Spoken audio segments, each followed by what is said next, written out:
You need to use the microphone. I'm going to ask the first graders to stay in the line in front here. Welcome to our sixth grade musical. We're so happy that you're here. How many people have seen the movie Shrek? Good. How many people have seen the movie Enchanted? Very good. Okay, so our theme this year is called Cinemania, which means that there's a bunch of songs from movies that you probably know. And I bet you, even if you haven't seen the movie, you're going to know the song. Do you know Constant Sorrow from Oh Brother Where Art Thou? I am a man of constant sorrow. You might know it. Or from Annie, Let's Go to the Movies. That one, yep. So you might find that you know some of these songs. So we're very excited to perform for you today. And we are live streaming back there. That means that we are going to be on real time on the website. So whatever noise we make in here, parents at home that are watching are going to be able to hear it and see it at the same time as we're performing it. So that's great. All right? Are you ready?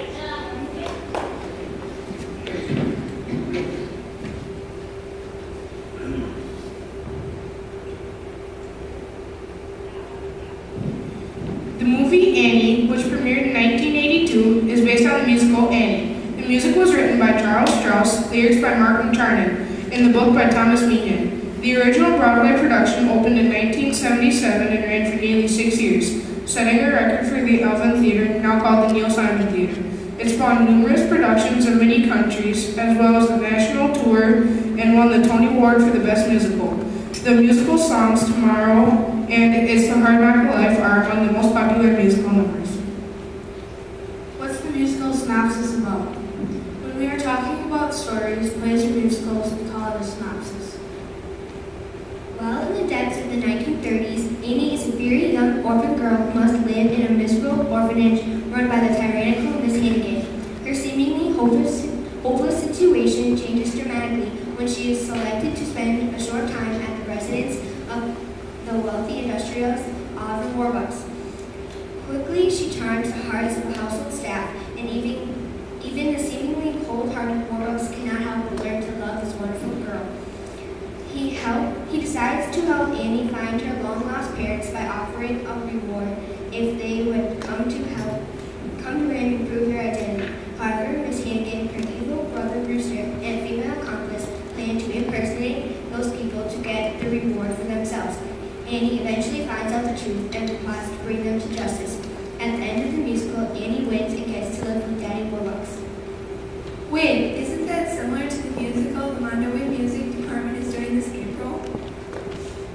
Yes, you are right. However, they are doing Annie Warbucks, which is the story after Annie. It is what we call a sequel in the movie biz. Here's a fun fact. Did you know that the first scene of Annie Warbucks is the final scene of Annie, the musical? And if you put the two musicals back to back, you can run them smoothly together and the story would just keep on going. Cool, huh? Yeah, totally.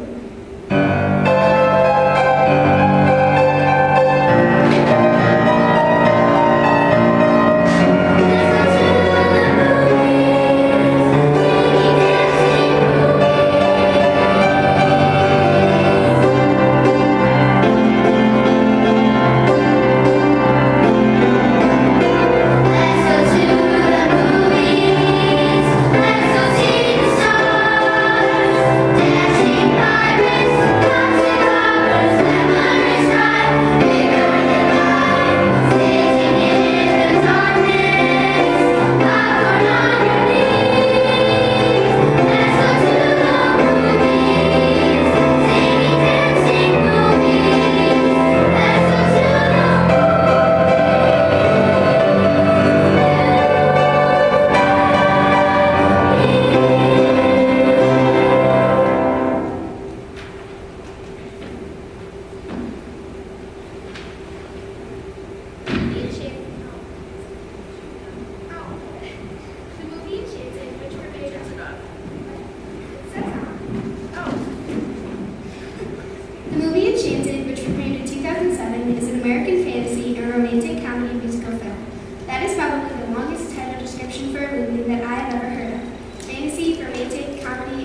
plot focuses on Giselle, a typical Disney princess who is forced from her traditional animated world of Andalasia into the live-action world of New York City. What is the synopsis of this movie? The film was made to both dedicate and make fun of the conventional Walt Disney animated classics, making numerous references to Disney's past and future works through the combination of live-action filmmaking, traditional animation, and computer-generated imagery. What's really cool is that the movie is partly computer animated and part regular filmmaking. Composer Alan Menken and lyricist Stephen Schwartz, who had written songs for previous Disney films, produced the songs of Enchanted, with Menken also composing a score. The beautiful Princess Giselle is banished by an evil queen from her magical, musical animated land and finds herself in the greedy reality of the streets of modern-day Manhattan.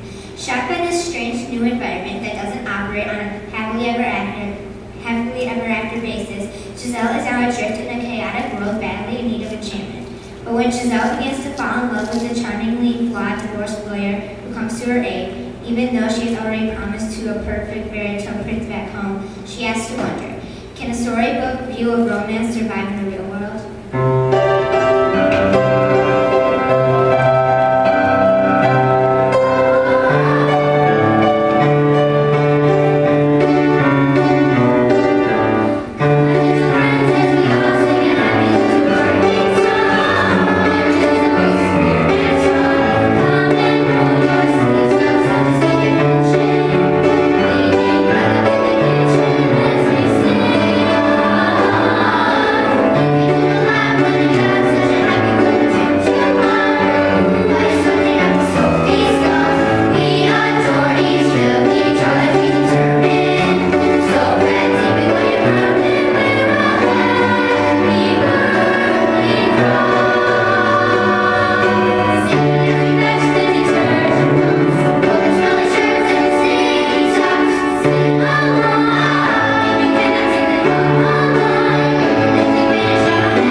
Working 9 to 5, what a way to make living really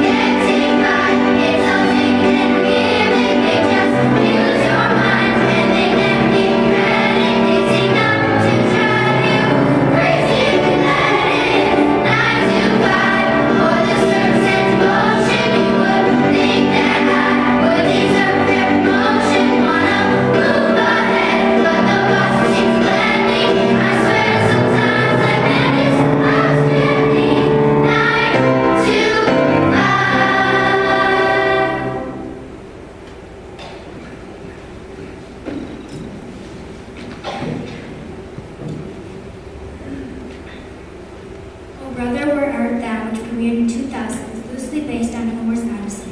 The movie deals with the adventures of Everett Ulysses McGill and his companions Delbert and Pete in the 1930s in Sicily. Sprung from a chain gang and trying to reach Everett's home to recover the buried loot of a bank heist, they are confronted by a series of strange characters. Among them, Cyrus, a Cyclops, bank robber George Babyface Nelson, very remember that nickname, a campaigning governor, his opponent, a KKK lynch mob, and a blind prophet who warns the trio that the treasure you seek shall not be the treasure you find.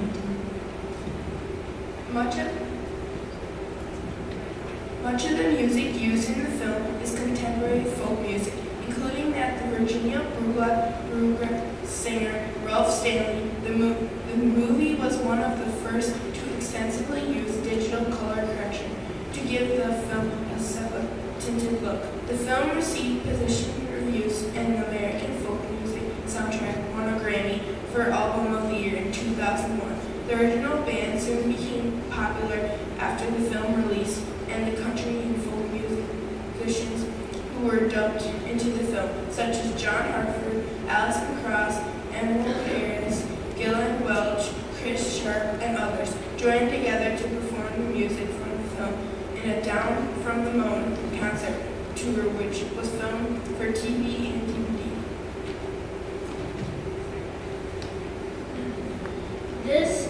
This is a me tapping banjo strumming kind of song.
Sister Act first premiered in 1992. It features musical arrangements of popular songs like Heat Wave, My Guy, I Will Follow Him, and Shout by Mark Shannon, and stars Whoopi Goldberg. Sister Act is about a rental lounge singer named Dolores Van Carter who witnesses her mobster boyfriend killing an employer. She is then hidden in a convent under a witness protection program. She soon makes friends with the nuns, especially Sister Mary Robert, Sister Mary Lazarus, and Sister Mary Packard.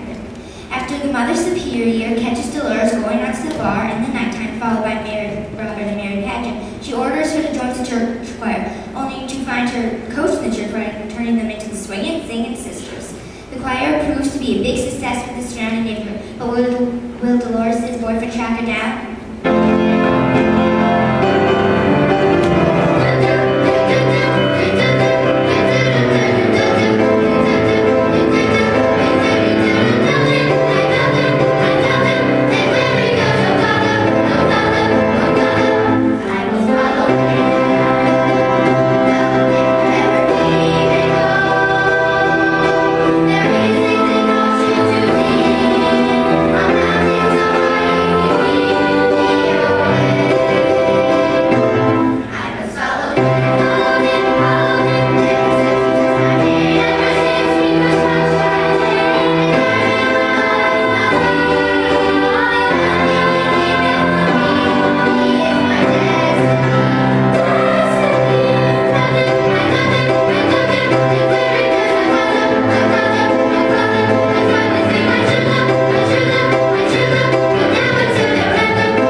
The second movie, Shrek 2, premiered in 2004. band The Counting Crows are well known for their song Accidentally in Love. The movie synopsis for the movie is that Shrek has rescued Princess Fiona, got married, and now is time to meet the parents. Shrek, Fiona, and Donkey set off to far, far away to meet Fiona's mother and father.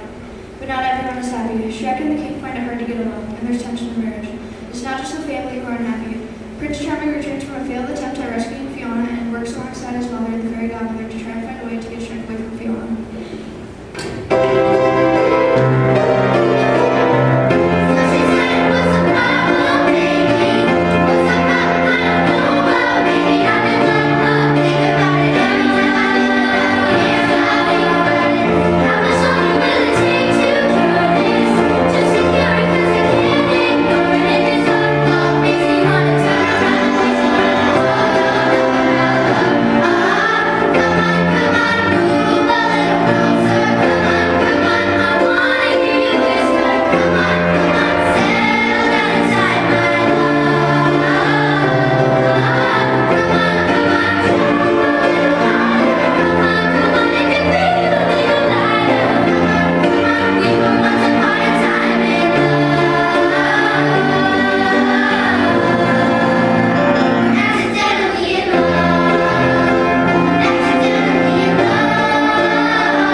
The movie Shrek was the first movie in the Shrek saga and premiered in 2001. The band Smash Mouth is credited for the popular song On the River, which plays at the end credits of the movie.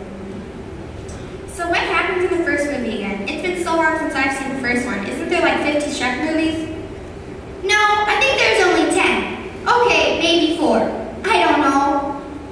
Well, anyways, when a green ogre called Shrek discovered his swamp has been swamped with all sorts of fairy tale creatures by the scheming Lord Farquaad, Shrek sets out with a very loud donkey by his side to persuade Farquaad to give his swamp back. Instead, a deal is made. Farquaad, who wants to become the king, sends Shrek to rescue Princess Fiona, who is waiting for her one true love.